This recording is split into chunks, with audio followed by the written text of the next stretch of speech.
apa yang satu perubahan yang ada dekat Gratitude ni sebenarnya adalah adanya roadshow dekat mall lah.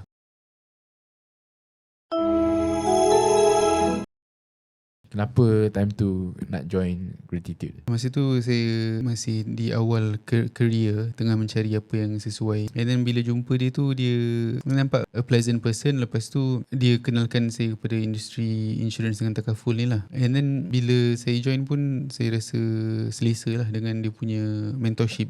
So masa tu saya seorang je agent full time. So memang banyak masa habis dengan dia lah. Tapi dia memang ajar banyak. And then along the way, Gratitude pun berkembang. Makin ramai agent. So sekarang pun facility, training, staff support, semua lengkap lah saya rasa. Wan, masa kau join dulu tak ada roadshow kan? Tak ada. Macam Wan cakap tadi, kita dah 10 tahun dekat Gratitude. Masa saya join awal-awal pun tak ada roadshow. Kenapa saya join? Satu, dari segi mentorship lah, sama dengan Wan lah. Time tu kita dua je agent dekat Gratitude ni. So bos memang ada masa lah untuk kita kan. Dan staff-staff pun memang ada masa untuk kita. Sebab apa, nak handle paperwork pun handle masalah dua agent ni je. So kita rasa macam full kasih sayang lah kat kita. Okay, kenapa saya join? Satu, sebab dari segi, saya nampak dari segi kebebasan masa. Tapi of course lah, I think the first 3 years lah memang kau tak ada masa untuk benda lain lah. Kau memang akan fokus masa kau dalam career ni, membangunkan career ni. Tapi along the way, that first 3 years tu, support daripada Gratitude ni memang banyak. Tapi lama-lama makin banyak apa yang satu perubahan yang ada dekat Gratitude ni sebenarnya adalah adanya roadshow dekat mall lah. Kenapa kita buat kat mall? Kat mall ni sebenarnya satu, sebab ada traffic. Dan satu lagi, sebenarnya dengan adanya roadshow ni, dia sebenarnya membantulah ejen-ejen baru untuk dapatkan leads dan dia ada aktiviti. Dan macam Wan cakap tadi, Gratitude ni sekarang dah macam banyak department. So kita ada department yang menguruskan roadshow, ada department yang menguruskan ejen, ada department yang fokus kepada training. Dan Gratitude ni mentoring kita macam bos one to one lah. Tapi selain daripada one to one tu, kita ada bagi additional training. So selalunya new agent dia akan ada training dia lah. Tapi untuk senior agent pun dia ada training juga. So in a way actually it completes the whole cycle of an agent. Satu, roadshow dekat Gratitude ni dia selesaikan masalah leads. Kedua, kita ada full support on product technical knowledge and sales knowledge. Ketiga adalah kita ada mentoring lah. Not just from kita punya leader, tapi senior-senior pun banyak mentor juga.